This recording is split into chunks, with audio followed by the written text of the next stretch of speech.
Hi, welcome back to our second video in this mini-series all about factors that influence onboarding and long-term support. Now this is the second video, so if you happen to have come here by accident and you're really looking for the first one, click on this button up here and go to the first one. Things will make a lot more sense if you do it that way around. But if you have watched the first one and you're back here, that's awesome, thank you very much. So in this video, we want to focus a little bit on the long-term agility and how do you maintain long-term agility of your API. So this is after somebody has actually connected to you. If you remember that in the first video, I introduced this graph, and I show it again here. And one of the implications that I drew out of this was, well, actually, this graph immediately suggests that people should be flexing their API because there's this optimal amount of flexibility that we need to work out where the onboard time is lower, right? And so a natural response to this graph is we need flexibility. Actually, the answer to that is no, right? And it all becomes about this long-term agility and the impact that each one of those flexibility actually has on your long-term agility. Now, one thing to say about this long-term agility is it's asymmetric, okay? And what I mean by that is it doesn't impact the sender of the message and the receiver of the message exactly the same, okay? So a sender, let's say it's a software vendor connecting to a variety of different exchanges, right? Sender of the message, those people expect APIs to be unique. They expect it. They expect them to be entirely independent in terms of, the functionality that they have and so on and so forth. They don't really care about whether the way that they interact with your API is the standard correct way of working with your API or is actually highly customized just for them. They don't really care about that. What they do care about is the fact that they have a working API and that's what they want to maintain, okay? On an ongoing basis, how much you decide to flex your API is kind of irrelevant to them. It becomes business as usual. It becomes about, do I actually want that upgrade that you're offering me, yes or no? Okay. So for them, we could pretty much draw a horizontal line through this graph in terms of long-term agility. There is no impact on long-term agility from a sender's perspective of any level of flexibility. That's not true, though, for the recipient, okay? So the recipient who's done their best and has tried as hard as they can to show flexibility right at the beginning to get the onboarding fast, those guys do have a significant impact of all of this technical debt that they've essentially accumulated as going through that. Every single time they want to make a change from that point on, they have to worry about this change they've agreed with a particular customer. And that's exactly what makes upgrade functions and migration projects so difficult in the long term, okay? So just to say that really, really clearly, every single time you agree a flex with a customer, you're adding to your pile of technical debt. And it's very, very hard later on to unwind that technical debt. That's the problem, okay? You know this firsthand because, if you've ever worked in a development environment and you said, oh, let's just do it quickly like this now, and we'll fix it again later. Have you ever actually gone back and fixed it? Typically, the answer is no.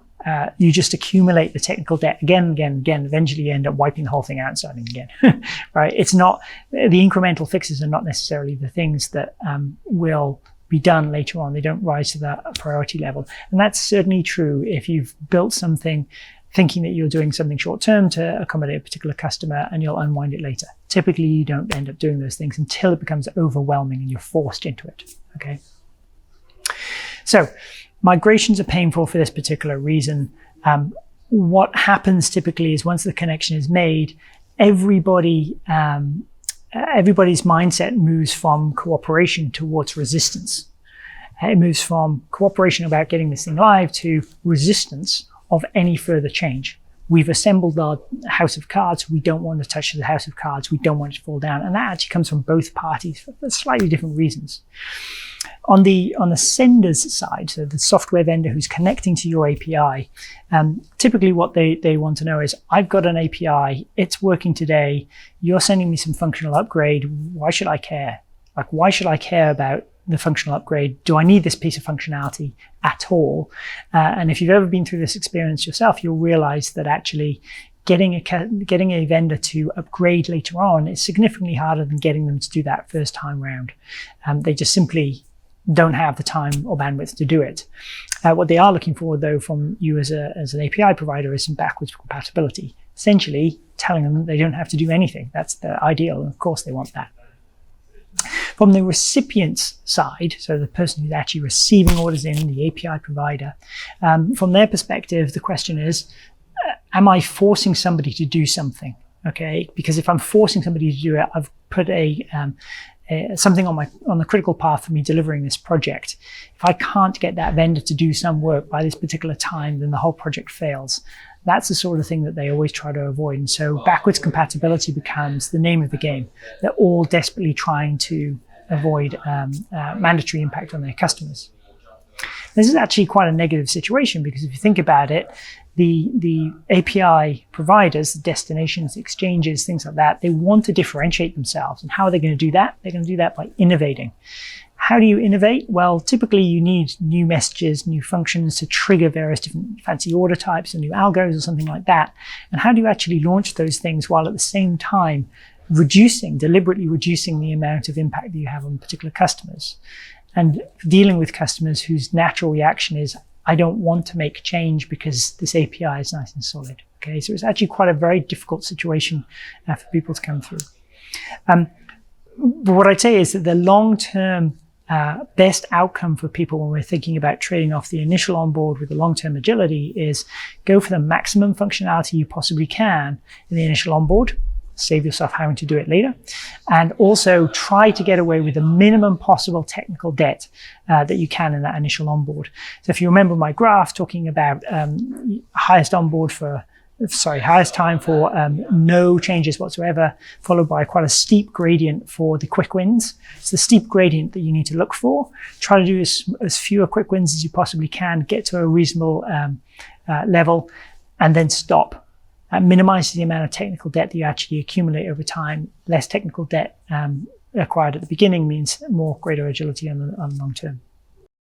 So what other factors can you think about in terms of influencing your long-term technical debt? Well, we've come up with 5 different factors. And unlike the first time when onboarding was something of a partnership game, actually the long-term technical debt, because it only impacts the receiver of orders, the API destination themselves, then these are really factors that only apply to them. The vendor doesn't care. They don't care because they're independent of exactly what's going on. So here are the 5 factors that can influence things. Number 1, is it backwardly compatible? Talked about that a lot. If it's not backwardly compatible, then you're going to make a lot of pain for yourselves. But you've somewhat backed yourself into that corner if you've already got a load of technical transformations that you need to accommodate.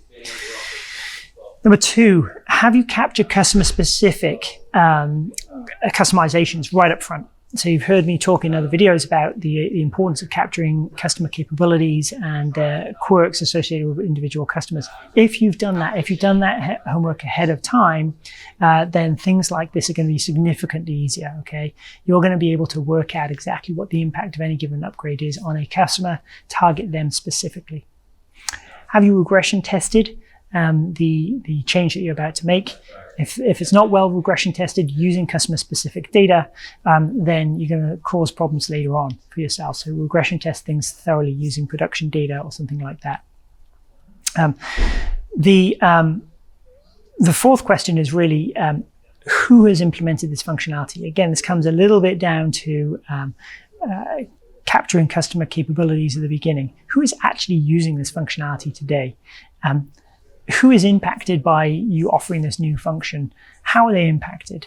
The more you can educate people and almost sell the idea of that change to them, the better it is, the more likely it is that they're going to be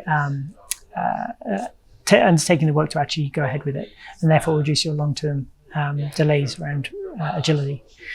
And finally, you should think about implementing periodic culls of overrides that you have for particular customers. Many firms don't do this. Again, it's a house of cards. Nobody wants to touch the house of cards. But if you can possibly go through and eliminate some of this technical debt that you have over time, so you slowly move everything back towards a new normal, if you like, a new API standard, and allow you to move faster into the future. So those are 5 ways in which you can impact your long-term future agility. Hope this series has helped. It's been a little bit technical and there's a lot of detail in here, and hopefully you've got a lot of value out of that. If it would make it any easier to help by talking to somebody, please do reach out to us. Drop a note in the comments below, or come and reach out to us if there's anything that we can do to help. If you're struggling yourselves with reducing onboarding time, if you're having problems with long-term agility and don't know how to get out of it, these are things that we can certainly help and advise you on. So please do not feel shy to reach out and get in touch with us. If not, check out the rest of our videos here on YouTube, and don't forget to subscribe for more updates on how to do Fix differently.